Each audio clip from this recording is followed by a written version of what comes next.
Before we even get to the specific subject of today's deep dive, I want to take a second to talk about the medium we're all consuming right now. Podcasts. Yeah, podcasts.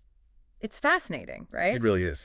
We are living in this, I don't know, this golden age of audio where you can essentially download the consciousness of the world's most interesting people Right into your brain. directly into your brain while you're folding laundry or, driving to work.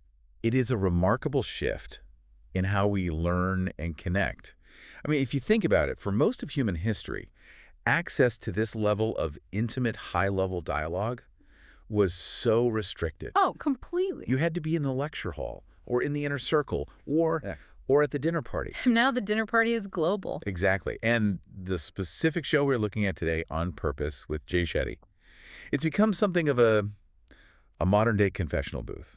Or maybe a philosopher's stone for pop culture. A philosopher's stone? I like that. It's not just a promotional stop for celebrities. Not at all. And that is precisely why we picked this specific conversation to analyze. We aren't just looking at another celebrity interview. We're really looking at a piece of media that functions as like a masterclass. It really is. The source material today is this rare, really sprawling conversation between Jay Shetty, the global pop icon Madonna, and her spiritual teacher of 29 years, Eitan Yardeni. But that trio is so important. Yeah. You have the modern monk in Shetty, who's brilliant at framing these big ideas. Yeah. You have the ultimate material girl turned mystic in Madonna. Right. And then you have the grounded ancient wisdom of Eitan. It just, it creates this dynamic that is so rare. Usually when we hear from someone as famous as Madonna, it's all filtered through a PR machine. It's soundbite. It's buy my album, buy my tour tickets. Exactly. This is different. This feels like. Ah. It feels like we are eavesdropping on a therapy session that is also a university lecture on the physics of the soul. Physics of the soul. I'm stealing that. And that is really our mission today. We're going to take this conversation, which runs for quite a while, and we're going to disassemble it. We're going to look at the mechanics of what they are actually discussing. We aren't interested in the gossip. Oh, definitely not. So if you are here to find out who Madonna is dating or what her next tour costume looks like, you are, I promise, in the wrong place. Completely the wrong place. We are here to uncover what we're calling the technology of resilience. That's it. How does a human being survive 4 decades of global scrutiny, immense fame, heartbreaking loss, and physical trauma, and come out the other side not just intact, but wiser? Yeah. We're treating this deep dive as a study in survival philosophy. And the stakes are so high here. Yeah. Because the principles they discuss, managing the ego, navigating the digital world, facing mortality, these are not just celebrity problems. No. They are human problems amplified by a billion watts of fame. A billion watts, yeah. So if this software, as Madonna herself calls it, works for her in the eye of the hurricane, it will certainly work for us in our daily lives. Absolutely. So let's set the context. Why is this conversation even happening now? And why is it so different from the thousands of interviews she has done since, the 1980s? Well, context is everything, isn't it? Usually an interview is a transaction. It's commerce. Right. I give you my time, you give me a headline. I give you airtime, you give me a headline, and we both sell a product. Yeah. But Madonna starts this conversation by explicitly breaking that contract. She just flat out says, I am not here to sell anything. Which, coming from the woman who essentially invented modern pop marketing, is a total showstopper. It immediately grabs your attention. It signals a shift from the artist to the elder. Ooh, the elder. And I use that term with the utmost respect. She is stepping into a legacy phase. Okay. She says she wants to share the spiritual software that saved her life. And the emotional anchor for this is incredibly heavy. She starts listing her peers. Yeah, that part. Prince, Michael Jackson, Jean-Michel Basquiat, Whitney Houston. It's a graveyard of geniuses. It is. And she doesn't just list them to name drop. She lists them with a sense of survivor's guilt, almost, and a sense of duty. A duty, yeah. She says they flew too close to the light. That phrase really stuck with me, flee too close to the light. It's obviously a reference to the Icarus myth, flying too close to the sun, melting your wings. Of course. But she seems to be using it to describe the energy of fame and creativity itself, like it's the sun. Precisely. She's framing creativity and global fame not as a gift in the traditional, fluffy sense, but as a high-voltage current. Okay, a current. A dangerous one. If you plug a household appliance, like a toaster, into a high-voltage industrial power line, what happens? It explodes. It burns out. It burns out. And she looks at her peers, people she freely admits were perhaps even more talented than she was. Yeah. And she sees that they didn't have the circuitry to handle the current. They burned out. She is still here. And she feels this moral obligation to explain why she is still here. So it frames spirituality not as some nice-to-have hobby or something you do on a Sunday, No. but as an absolute survival mechanism. She's basically saying, I didn't study Kabbalah for 30 years because it was trendy. I studied it because it was the only way to keep from exploding. Exactly. And that's why bringing Eitan Yardeni, her teacher, into the conversation is so brilliant. It totally changes the geometry of the discussion. How so? It's not just a host and a guest. It's a student and a teacher and a facilitator. It allows us to see Madonna not as the one with all the answers, but as someone who has spent decades asking questions. So she's still the student. Yes. It immediately shifts the listener's expectation from, oh, this is entertainment, to, okay, this is education. That's a great point. Okay, so let's dive into one of the first major concepts they unpack, which I think really sets the stage for everything else, this idea of the third space. Yes. Jay Shetty introduces this sociological theory, and Madonna she runs with it. Right. So the third space is a concept that, sociologists have used for a while to describe the health of a society. Historically, human life was kind of divided into three distinct zones. Okay. Space one is the home. That's your domestic life, your family, your privacy. Got it. Space two is work. That's your economic utility, your career, your, boss and subordinate relationships, all that stuff. Okay, so home and work. What's space three? Space three is the community space. It's the neutral ground. Oh, interesting. It's the pub, the church, the temple, the library, the bowling league, the barbershop. It's the place you go where you aren't defined by your job title or your family role. You are just a citizen. You're just a soul. So it's a place of connection, but it's also about perspective, isn't it? That's the key word, perspective. The third space allows you to step out of your house and out of your office and literally look at your life from a distance. It gives you a vantage point. A vantage point, exactly. But the argument here in the podcast is that in the modern world, we have systematically destroyed the third space. We stopped going to community centers. Yep. Participation in religious groups dropped off a cliff. We stopped joining bowling leagues. Exactly. And then the pandemic happened. Yeah. And that just collapsed space one and space two right on top of each other. Oh, man. Yeah. Suddenly you were sleeping in your office and you're working in your bedroom. Yeah. The boundaries they dissolved. So we are all trapped in this hybrid blur of domestic and economic stress all the time. All the time. But this is where Madonna adds this really dark, but I think incredibly insightful addendum to the theory. She says it's not just that we lost the third space. Yeah. It's that we have been captured by a fourth space. The virtual world? The phone, the screen, the algorithm. She calls it a prison. Wow, a prison. That's strong. It is. She argues that if you don't have a spiritual practice, which effectively acts as an internal third space, and you are just toggling between your work-home stress and the dopamine hits of the virtual world, you are effectively in a coma. A coma. They're a prisoner. She has this quote that really, really hit me. She says, without a spiritual life, you're never going to stop and ask any questions. You're going to see everything that happens to you as a random event. That is the terrifying part, because if everything is random, you're a victim. Right. There's no lesson. There's no lesson. If you get bad news, it's just bad luck. If someone is mean to you, it's just because the world is cruel. You have no agency. You're just a leaf blowing in the wind of the digital age. So in her view, the spiritual practice creates a buffer. It's a way to reclaim that third space, but inside your own head. It creates the pause. Yeah. And in a world that demands instant reaction, instant replies to texts, instant outrage at the news, instant gratification from a purchase, Everything is instant. in that world, the ability to pause is a superpower. It is maybe the only thing that separates us from the machines we use. That is huge. Okay, I want to move to what I think is the core philosophy of this entire deep dive. It's the hook we mentioned at the top. The distinction between the owner and the manager. This is the aha moment for me in the whole conversation. Me too. In Western culture, and particularly in American culture, we worship ownership. We worship the self-made man or woman. Oh, yeah, I built this. I built this company. I wrote this song. I created this art. Our ego is so wrapped up in being the source of the creation. And Madonna, who is arguably one of the most successful creators in modern history, she just rejects that entirely. Completely. Yeah. She sits there and says, Plain as day, I am not the owner of my talent. I am just the manager. Okay, unpack that for us. What does it actually mean to be the manager of your own talent? It means you view your talent, your resources, your platform as a loan. You're a steward. Like a trust fund. Exactly. The light, which is her word for creative energy, inspiration, or success, it flows through you, not from you. You are a vessel. It's basically a plumbing metaphor then. You are the pipe, not the water. Exactly. Yeah. And this connects right back to the tragedy of the peers she lost. Okay, how? She has this theory about drugs and fame that ties into this vessel concept perfectly. She argues that artists like Prince or Whitney Houston they were desperate to feel that connection to the light.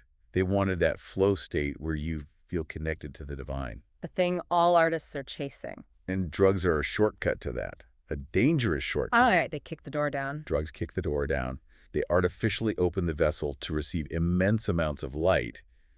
But, and here's the crucial danger, they do it without restriction. Ah, okay. They do it without the circuitry we talked about earlier. So it's like plugging that toaster into the power plant again. There's no fuse, no regulator. Yes, you get this massive surge of energy highs that are probably indescribable. But because you haven't built the spiritual vessel to contain it, you burn out. You explode. So she argues that her spiritual practice, the study, the restrictions, the discipline, All of it. that's what built the walls of her vessel thick enough to handle the voltage of her fame without shattering. Exactly. It's an incredible insight into her own longevity. It's also a protective mechanism for the ego, isn't it? Because if you think you are the owner, then every failure is like a death sentence for your identity. Precisely. If I believe I am the genius who wrote the hit song, then when I write a song that flops, Then I am a failure. I'm a failure, my value drops to zero. But if I'm just the manager, Then it's just a business problem. it's just a logistical issue. Okay, the shipment didn't sell. Let's adjust the strategy for the next one. It separates your soul from your statistics. It reminds me of that story about Marcus Aurelius, the Roman emperor. Yes, Jay Shetty brings this up. The practice of memento mori. Right. When the emperor would ride through Rome in a triumph, with thousands of people screaming his name, a servant would stand behind him in the chariot And whisper in his ear? and whisper, "You are just a man. Yeah. You are just a man. You will die." It sounds so morbid, but when you think about it, it's actually a sanity check. It's the ultimate sanity check. When you have 80,000 people in a stadium screaming, "We love you," your brain is not designed to handle that. No way. It is designed to think you are a god. You need a mechanism, whether it's a servant or a spiritual teacher or a daily practice, to whisper in your ear, "You are just a manager. This isn't yours." But Madonna wasn't born with this wisdom, and I think that's what makes this deep dive so relatable. Oh, not at all. She didn't come out of the womb as a Zen master. Section 4 of our outline covers her catalyst, because she admits in the 80s and early 90s, she was just a meteor. She was a force of nature. She describes her younger self as being completely consumed by ambition. She was the material girl for a reason. She wanted to conquer. She wanted to conquer. She had immense survival instincts. She arrived in New York City with $35 in her pocket and took over the world, but it was all driven by the ego. It was, look at me. And during that time, she had a very, let's say, a very complicated relationship with the idea of motherhood. Complicated is putting it mildly. She associated motherhood with death. That is such a heavy association. It's incredibly heavy. Yeah. And it comes directly from her trauma. Her own mother died very young, at age 30, leaving behind Madonna and her siblings. Right. So, looking at that from the perspective of a little girl, the equation is simple. Motherhood equals self-sacrifice equals death. So she saw having children as the end of her freedom, the end of her identity, and maybe even literally a physical danger. All of it. It was a complete dead end in her mind. So what changed? Because she is now a mother of many children. The birth of her daughter, Lola. It was the meteor hitting the earth. She describes this profound existential crisis, just a complete system crash. She looked at this baby and realized, I'm going to be a guide for another soul, but what on earth am I going to teach her? And then she says it, I know nothing. I know nothing. Can you imagine that? The most famous woman in the world who has conquered everything, realizing that her resume is completely useless for the most important job of her life. Yeah. Raising a human spirit. That humility, it broke her open. It shattered her.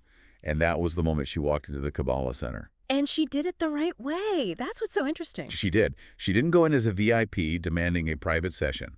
She wore a hat. She sat in the back row. She listened. She became a student. This is the transition she talks about, from the warrior archetype to the soul archetype. Yes. And Eaton and Madonna discuss this using a really powerful story from the Bhagavad Gita, the story of Arjuna. I'd never heard this explained so clearly before. Me neither. Break it down for us. It's a foundational text of Eastern philosophy. Arjuna is a warrior. He's the best archer in the world.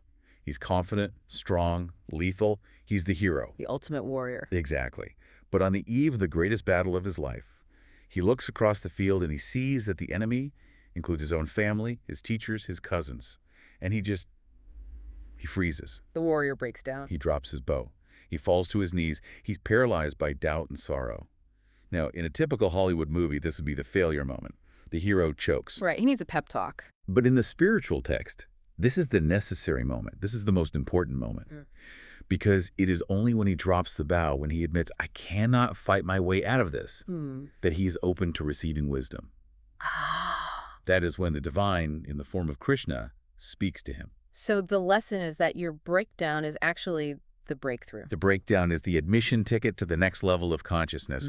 The warrior thinks he can solve everything by force, by will. Right. The student realizes there are forces bigger than him. Madonna had to reach the absolute limit of her will, the limit of her warrior energy, to find the software of the soul. Speaking of reaching limits, let's talk about a very literal, very physical limit she hit just recently. Section 5 covers her sepsis scare. This wasn't just, exhaustion. This is a real brush with death. It was a near-death experience, no question. She was unconscious in the ICU for 4 days. 4 days. When she woke up, she couldn't walk to the bathroom. She had zero energy. For a woman whose entire identity is built on physical dominance dancing for 3 hours a night, touring the world, outworking everyone half her age, this was a complete collapse of self. The mental anguish must have been as bad as the physical pain. She talks about lying there just asking, when will this end? When can I start my tour again? She was trying to negotiate with reality. She was still in warrior mode. Right. And Eason gave her this piece of advice that I think perfectly encapsulates the concept of radical acceptance. He told her, the sooner you accept that you don't know when it's going to end, the sooner it will end. That sounds like a riddle, like something from a fortune cookie. It does, but it is biological truth. It connects directly to the Stockdale paradox. Okay, walk us through that. Admiral Stockdale, prisoner of war. James Stockdale was a prisoner of war in Vietnam for over 7 years. Tortured, isolated, no end in sight. He later explained that the people who died first in the camp were the optimists. That's the part that always shocks people when they hear it. We're told constantly that optimism is the key to survival. But blind optimism is incredibly dangerous. Yeah. The optimists would say, we'll be out by Christmas. They would pin all their hopes on a specific timeline. Okay. Christmas would come, and they would still be in chains. Mm-hmm. Then they'd say, okay, Easter for sure, we'll be out by Easter. Easter would pass. Eventually, he said, they died of a broken heart. The gap between their expectation and reality it destroyed them. So how did Stockdale survive for 7 years? He embraced the paradox. He retained an unwavering faith that he would prevail in the end. He had never lost that long-term vision. But at the same time, he confronted the brutal facts of his current reality. He didn't lie to himself about the timeline. Not for a second. He accepted, I am here. I am being tortured. I might be here for years. And Madonna had to do the same. Radical acceptance means looking at the ICU bed, looking at the sepsis and saying, I am helpless right now. I do not know when I will walk again. And that acceptance stops the internal war. It stops the cortisol spike. It allows the body to finally switch from fight or flight to rest and repair. The sooner you accept you don't know, the sooner it ends. It's about surrendering the illusion of control so that you can actually heal. And that is a lesson that applies to everyone listening. Whether you are dealing with a breakup, a job loss, or a chronic illness, the more you fight the reality of, I am in pain, the more you suffer. Acceptance is the first step out of the hole. It's the only step. Now, I want to get practical. We've talked a lot about the philosophy, but Eaton Yardeni opens up his toolbox in this conversation and gives us some specific technologies we can use. Section 6 covers these tools. And I love that these are so actionable. You could literally use these today. Okay, let's start with the opponent within, the goalie analogy. I love this. This completely reframes how we view negative thoughts. Yeah. Eaton asks us to imagine a soccer game or football for our international listeners where there is no goalkeeper. Yeah. One team just kicks the ball into an empty net over and over and over. 100 to 0, it would be so boring. It's meaningless. Yeah. There is no thrill. Yeah. There is no victory because there was no resistance. Easton argues that the opponent, that voice in your head that says, you can't do this, you're not good enough, why even bother? That's the goalkeeper. So it's not the enemy. It is essential for the game to exist. So the purpose of the negative thought isn't to stop you, it's to make the action meaningful. Exactly. When you overcome the doubt, that's when you score the goal. If you had no doubt, the success would feel completely empty. So instead of hating your negative thoughts or thinking, oh, I'm a bad person for thinking this, You just acknowledge it. you acknowledge the opponent. You say, I see you're playing defense today. Game on. It turns it into a sport rather than a tragedy. It creates distance. You are the player. The doubt is the goalie. You are not the doubt. I love that. Okay, tool number 2 is the pause. And he breaks this down into a really specific algorithm for when we are triggered. This is the in case of emergency break glass tool. You get a nasty email from your boss. Someone cuts you off in traffic. You feel that hot surge of anger or fear. Step 1. You pause and you say out loud or in your head, what an opportunity. Even if you are completely lying through your teeth. Especially if you are lying, you are hacking your own brain. By labeling the crisis as an opportunity, you force your cognitive machinery to start looking for the upside, even if it's tiny. You stop the runaway train of, this is a disaster. Okay, I can see that. What's step 2? Step 2, embrace the discomfort. This is the hardest part for most of us. You bet. Do not fix it immediately. Do not send the angry reply.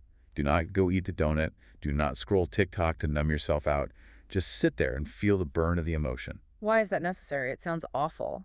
Because if you act from the emotion, you are reacting. You're a slave to the impulse. If you sit with it until it passes, and it always passes, it's just chemistry, you regain your sovereignty. You process the chemical reaction instead of being controlled by it. You let the wave crash and pass over you. And step 3. Step 3 is certainty beyond logic. You tell yourself, all the light I need is within me to handle this. That phrase beyond logic keeps coming up in their conversation. Because logic is limited to what you can see right now. Logic says the pipe burst, my house is flooded, this is objectively bad. Certainty beyond logic says this is happening, and somehow this will lead to something I need to learn or something I need to do. It's an assertion of faith over the immediate evidence. That's it. Which leads us perfectly to the third tool, the sour fruit. This is such a great visual. It really is. Nature's lesson right in front of us. Yeah.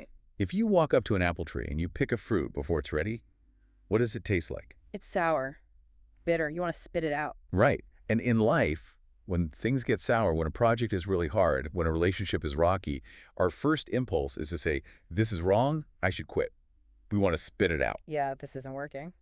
But Eden says the sourness is just a stage of the ripening process. The fruit is most sour right before it turns sweet. Oh, that's good. So when you are in the sour phase of life, it's not a sign to quit. It's a sign that the sugar, the resolution, the breakthrough is coming if you can just hang on. It's a call for patience. Don't mistake the process for the final product. Precisely. You got it. Section 7 takes us into a word that is very, very buzzy right now. Manifestation. Oh, yeah. You go on TikTok and everyone is manifesting money, parking spots, texts from their ex. But Madonna and Eason have a very, very different take on this. They do. They view the pop culture version of manifestation, the I want a Ferrari version, as incredibly limited. How so? They argue that if you manifest for the ego, for yourself alone, the energy is finite, the universe might give it to you, sure, but it's a one-off. Yeah. And it won't actually make you happy. So what is the upgrade? What's the better way? The upgrade is manifestation with the intent to share. The formula is partnership with the creator plus a desire to receive in order to give. So not just, I want the Ferrari, but I want the Ferrari so I can drive my grandmother to her hospital appointments. Maybe. Or, more likely, I want this promotion so I can have more influence to change the culture of this company for the better. Or, I want this money so I can build something that serves other people. Madonna believes that when you position yourself as a manager, who is going to distribute the blessings? Then the universe gives you an unlimited budget. Because you are a reliable delivery system. You're a good investment. You're not a dead end. Exactly. If the pipe is clogged with selfishness, the water stops. If the pipe is open with generosity, the water flows forever. But there is a flip side to manifestation, and that is trust. Specifically, trusting when you don't get what you want. This is the trust beyond logic again, and this is the advanced class. This is hard. Yeah. Madonna tells a story that is honestly just heartbreaking. The custody battle for her son, Rocco. This was all over the news a few years ago. It was very public. Very public and very painful. And she describes the reality of it. Lying on the floor of her apartment, weeping, feeling abandoned, feeling like a total failure as a mother. Her son didn't want to live with her. The logic of the situation was, you have lost. This is a tragedy. She couldn't see any silver lining in that moment. No. How could you?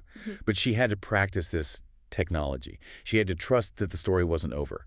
And now, years later, she reveals that her son is her best friend. Wow. She sees in hindsight that they needed that time apart. They needed that conflict to break the old dynamic and build a new adult relationship. The fruit was sour. The fruit was incredibly sour for years, but it ripened.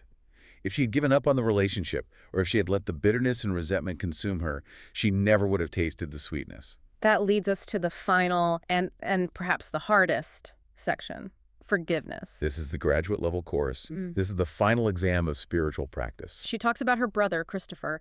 They were inseparable for decades. He was her dresser, her creative director, her best friend. And then he wrote a tell-all book. He betrayed her secrets to the world. They didn't speak for years. That is a deep, deep wound. That is family betrayal. The ego says, you are dead to me. You hurt me. I will never forgive you. That is the warrior protecting the heart. But recently he was dying, and she had a choice to make. She did. And she asked herself that question, am I going to help my enemy? And the spiritual software kicked in.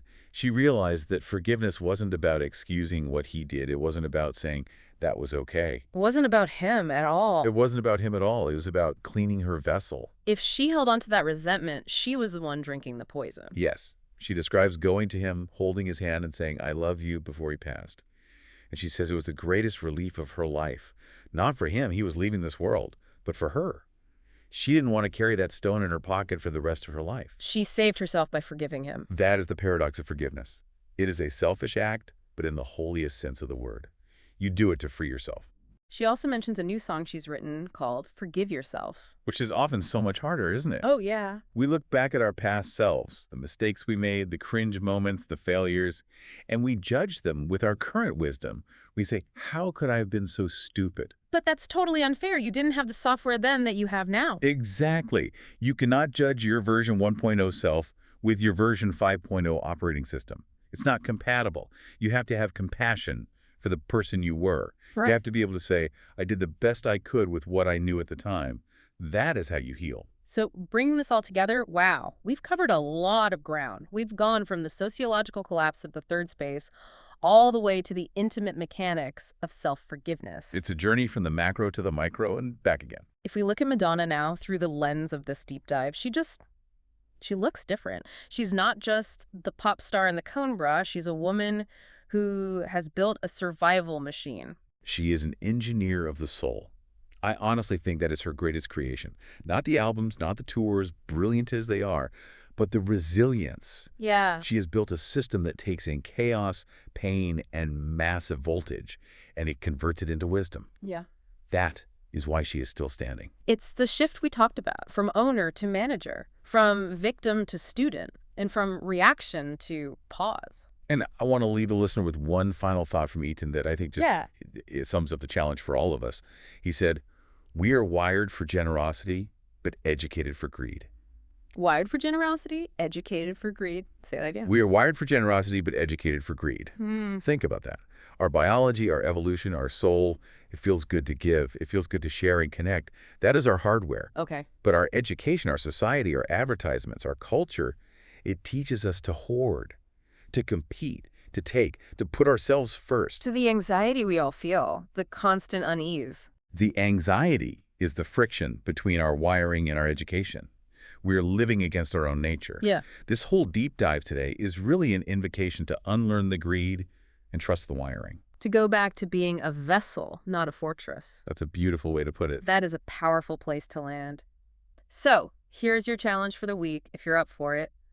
find your third space. Mm. It doesn't have to be a temple or a church. It can be a park bench. It can be 5 minutes in your car in the driveway before you walk into the house. But find a place where you are not an employee and you are not a parent and you are not a boss. Reclaim the pause. Reclaim the pause. And in that pause, ask yourself not what do I have to do next, but what am I becoming? And remember, you are just the manager. Thanks for diving deep with us. We'll see you next time.